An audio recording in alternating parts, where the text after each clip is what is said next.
Taurus cares deeply about feeding itself and its people that it loves, its tribe.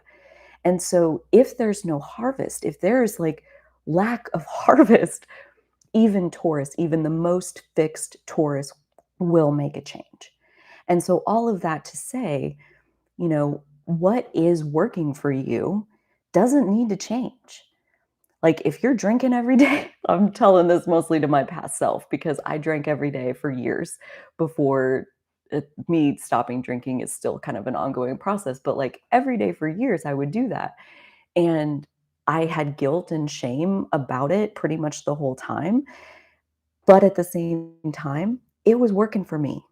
Where I was at that time, the choices that I had, and the situation I was in, and the level of readiness that I possessed in that moment, drinking every day was working for me. And eventually, it wasn't.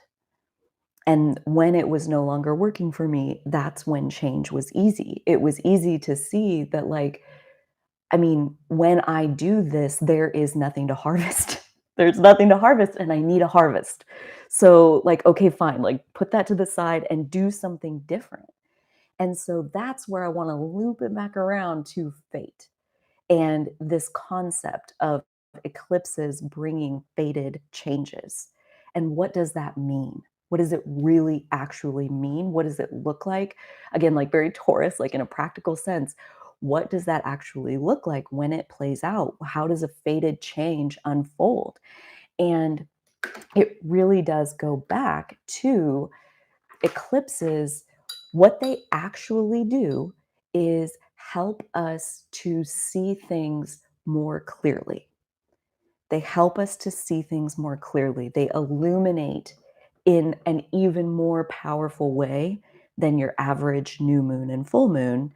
Eclipses are supercharged illuminations that light up both, especially in this case with Taurus in the physical and Scorpio, that emotional substructure that we normally are unconscious to.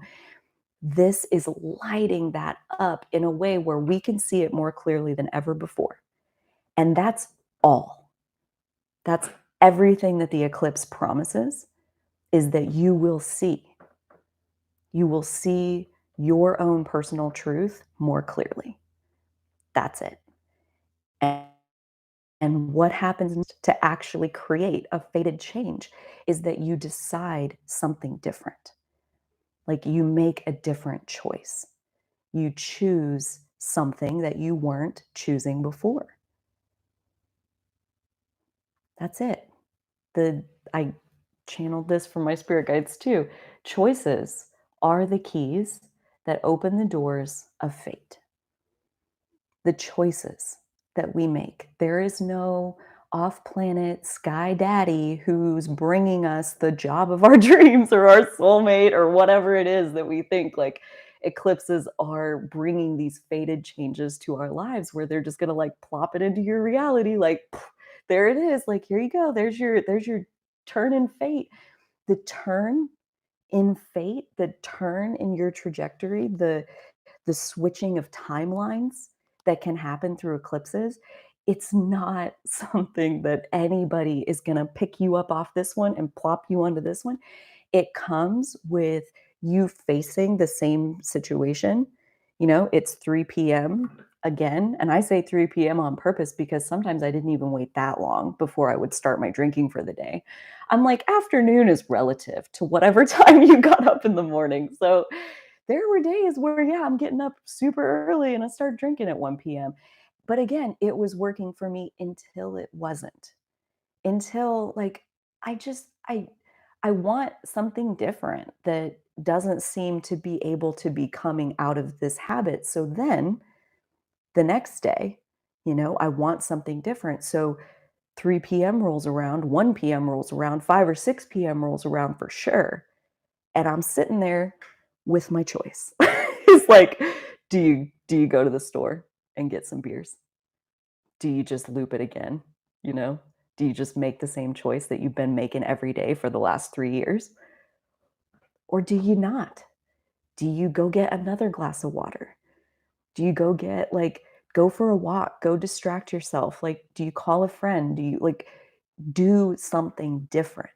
Make a different choice. So when you face the same crossroads that you come to it and you go straight and you go straight and you go straight and you go straight, if you want to go left, if you want to go a different direction, you got to choose that.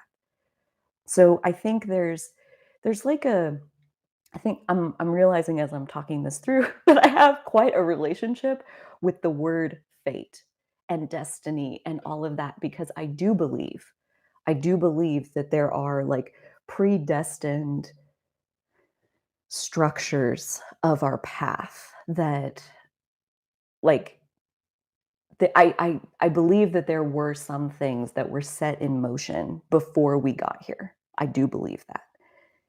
And I also experience in my own vessel, and everybody's going to have their own experience, but I experience a lot of times when I hear through the content that I'm listening to, at least, that when there's mention of fate, it sounds so disempowered.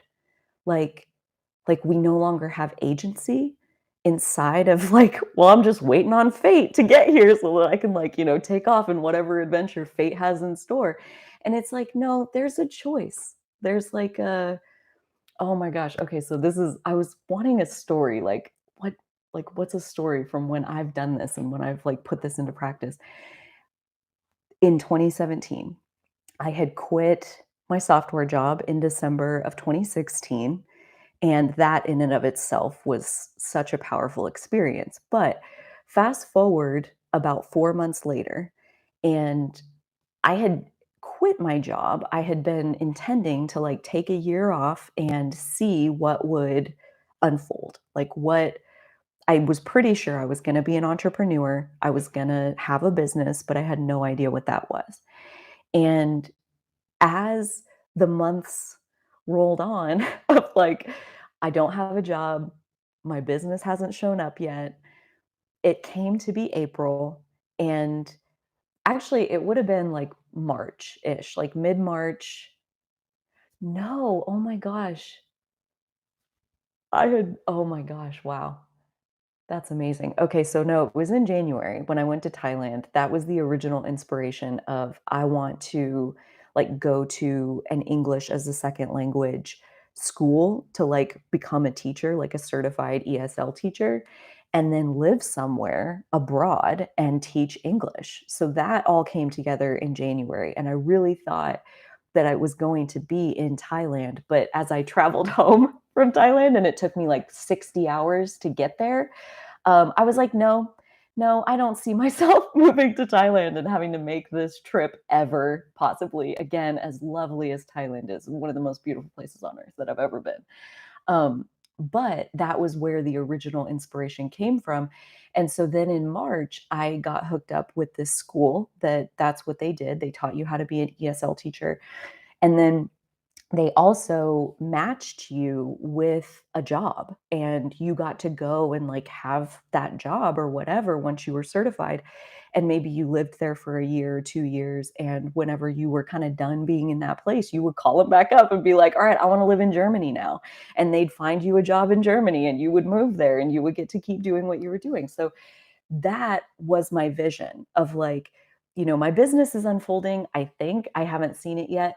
So what I'm going to do in the meantime, I'm just going to like go be an ESL teacher and go live in Costa Rica for a little while and that'll at least like give me income to be able to support myself. You could make about this much more as an ESL teacher than it costs to live in Costa Rica. So I was like, "Hey, I'm money ahead. This is going to be great. That's better than I'm doing right now without a job." So I had made arrangements. I enrolled in the class. I had done everything but book my flight to Costa Rica when my cousin called and invited me to be the 50-50 business partner opening the grocery store in my hometown. So there's an element of like bringing fate to you by making choices to move forward. And if you're willing to move forward, if you're so willing to move forward that you're doing it, be ready for that's when fate like hooks you and like grabs you up off the path and like drops you over here in this grocery adventure that you never planned or never had any idea, no intellectual capacity to pick that ever in a million years. And yet now here I am, nearly 6 years later. Next week will be my 6-year, I think next week, the week after, 2 weeks from yesterday is my 6-year anniversary of being on this grocery adventure. And when it found me, I was making arrangements to move to Costa Rica. It's also worth noting, I looked up this morning, the eclipses that year were in the mid to 3rd week of February. So, like, right before that was when I got the inspiration. When I got home from that Thailand trip, I started, like, making the arrangements to go to Costa Rica, and before I could actually, like, go there, I was going in July, at the very end of April is when I got the invitation to come and start this business. And now looking back, like, looking at where I've come to now, it like, opening a grocery store was just step 1. Like, that was what unfolded for me. I'm gonna take a little bit of time and talk about what happened to me during the, Libra full moon that at the time of recording this was just last week, I believe. It was on April 5th. Yeah. Um, so last week so wild.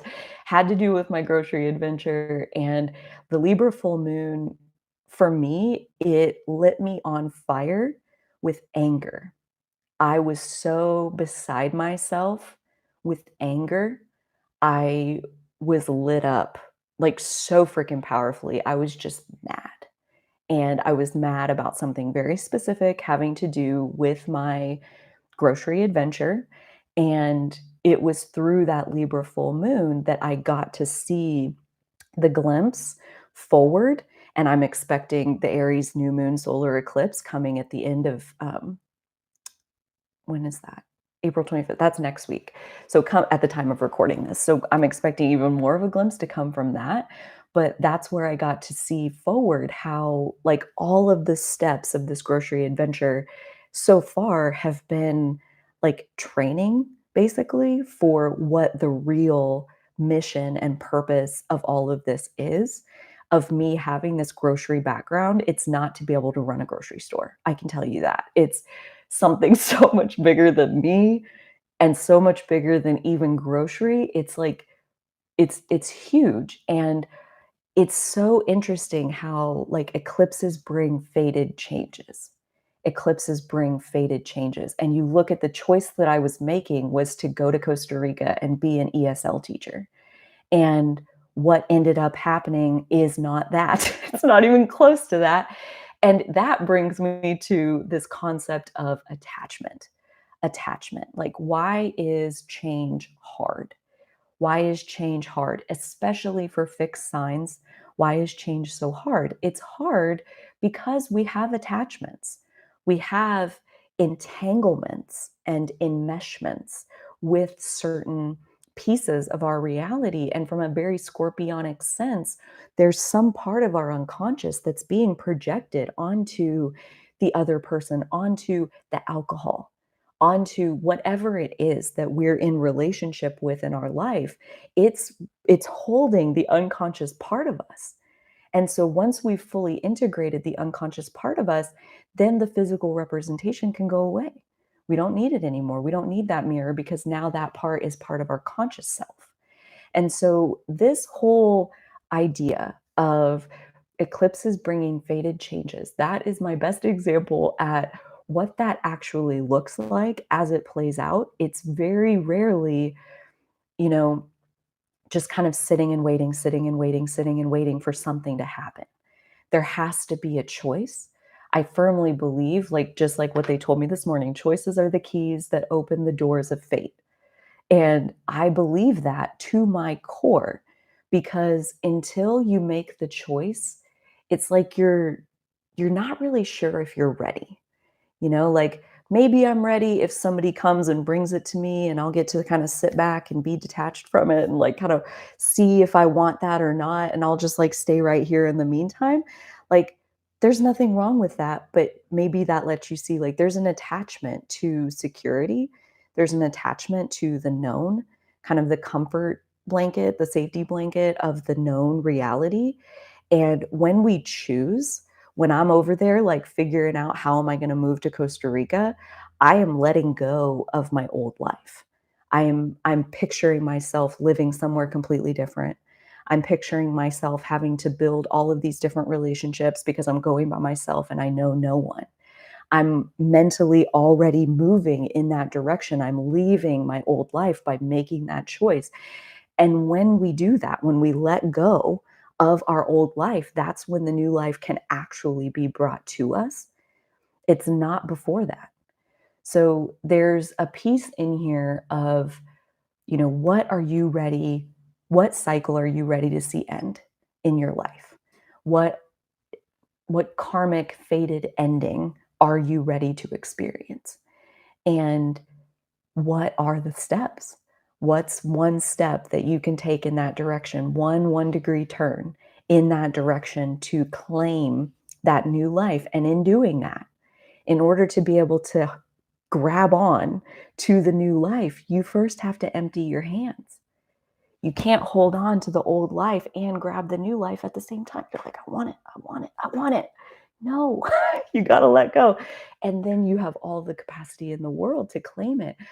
But there's a level of self-trust here. There's a piece that goes back again with this Taurus Scorpio axis and the nodes making their transit, where the south node's been all over Scorpio these last like 15 months, and the Taurus north node's been working on that end, where we've been moving in this direction of finding the security within ourselves. And what that really means is releasing our grip, letting go of our attachment to the old way of finding security. And in letting go of our old way, like another one of the pieces that I had really let go of was thinking that, I'm going to move to Costa Rica and I'm going to make like $19,000 a year. But the good news is it really only costs like 12 grand a year to live there. So cool. Like I should be just fine. And before that, I had been making six figures. And so one of the pieces that I was releasing, even in my, imaginative getting started on that journey to Costa Rica, I was letting go of identifying my security and my value with the fact that, yeah, I make a six-figure income. Like, here's where my validation is coming from. To go from that down to less than $20,000, it's like I had to be willing to identify that there was something even more important than the validation that a high salary can bring. Going all the way back to the sun in Taurus and answering what is most important for you? What is the most valuable thing in your life, in your experience, in your existence? What is that? And that social validation that a high salary brought me was really high on my list in my 20s. I needed that chapter. It gave me a lot of confidence. And then the high salary had kind of done its job, like what isn't working for you anymore? What I was having to put up with to get the high salary, going full circle with what's unfolding on the surface and how much is that costing you on the underneath side? And how does all of that come together to inform what is truly important to you? At that time in my life, I realized what's really important is a sense of fulfillment, not, the pennies stacking up in the bank account. Like that, it was a huge shift that took a long time to process. That's why it took like 5 months for my business to come to me, was because for, basically 3 or 4 of those months, I was very much like still kind of holding on to basically wanting a replacement of where I had been coming from, like, wanting it to be a step up, that like I didn't want to leave my job and leave this really like economically lucrative situation to take a step down. Like I had to like really unravel that mentally to where, is it taking a step down if we're talking about taking a step up in soul level fulfillment? Like, what do you even mean up and down? Like that took me months of like really working with that concept and being like, actually, this is a step up, even though it's an 80% pay cut. Like it's a huge step up in autonomy and freedom and flexibility and doing something that actually matters. Like there was such a light, there was such a shift in how do you want to be paid? How do you want to find your security? What is security? Is it making six figures? I can tell you for me, it's not because I felt miserable inside of that life. And I've never been happier. And I make almost nothing, like I get paid in soul level fulfillment because that's what's most important to me. So I don't make choices in my physical life anymore to prioritize the money. I don't do that. I prioritize how I feel. I prioritize, like, can my integrity be part of this situation? If yes, great. I don't even, most of the time, I don't care what I get paid. If it can't, like, here's the other situation. The part that made me really mad last week has to do with a job that I was quoting. And I mean, if the job went through and I signed that contract, that would be the most economically profitable venture in the short term, at least, that I have ever engaged in. And last week, I was in a meeting with some of the folks, and their perspective was so perpendicular to what I had been envisioning about, like, how all of this was going to come together. And it was extremely provocative. It was extremely, like, provoking for me to see them with this perpendicular perspective. And in the aftermath of that, it presented this beautiful choice of, like, once again, I feel like I've made this choice many times in my life, but once again, is the way that you wanna get paid, is it in all these zeros on the paycheck?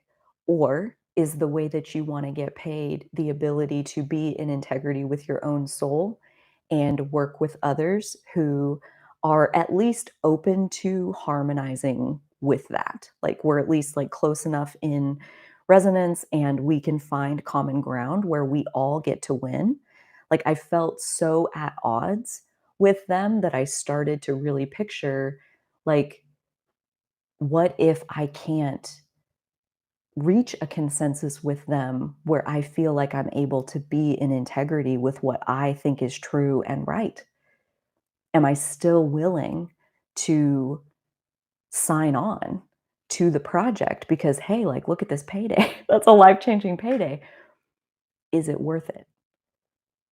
And the answer I came to was hell no. There's not enough zeros in the world to pull me out of my integrity because the gap that that creates, the void that that creates inside of me eats me alive. And I've been there, I've lived that. And I know it eats me alive because I've been preyed upon by that void pretty much my whole life until starting my spiritual journey and basically flipping inward and looking for my sense of validation, my sense of security, my sense of knowing that I did a good job, looking for it inside of myself. And I'm nowhere near all the way there yet, but these experiences along the way that are often tied with new moons and full moons, even if they're not eclipses, they they illuminate, they shine their light on what is going on in your world and is it working for you? And when it's no longer working for you and it's time to make a change, what change do you want to make? And what choices do you need to make differently in order to embrace that change? Like, we all can change when we're ready. There's a video that I was watching the other day that um, on my channel of me, and it was from like 6 months ago. And it was just like, I've come so far, like, even in just the last 6 months. That's one of the reasons why those old videos are fun to have on the channel. But, like, old 6 months ago. Yeah. Hello, Gemini. Like, so right now, right now, right now. But, anyways, it was called Stutter Starts in Self Care. And I'll put it in the description after this. Um, and it was talking about this inner conflict and how when we can't move forward, when we feel like we're stuck, quote unquote, like there's a change that we want to make and yet we can't make it yet, there is an inner conflict. There's a part of you at least that is happy the way it is. The way things are is working for you, at least in some part. And then there's another part that wants something different. And eventually, when all the parts of you come over here and want something different, you will have something different. So there can also be like an excavation and a curiosity around anywhere you do feel stuck, anywhere like that's kind of where I go back to conflict for me personally is one of those places where I can feel very quickly like I'm backed into a corner and I have no options. Like I'm just trapped by this conflict, by this tension or whatever. And this morning after I downloaded this question of like, what are you ready to see end? What are you just bored of and like ready to, okay, fine, whatever's next. I'll let go of this one just so I can have something different, please. I've watched the movie 275 times and I'm over it. What is that? And I'm like, this feeling of being backed into a corner whenever there's conflict. The more I work with people, the more conflict I find. And so, what is it? And it was like this cracking open moment this morning of I watched like 6 different TED Talks on conflict. And I think I'm really starting to get a handle on like why is it so hard for me?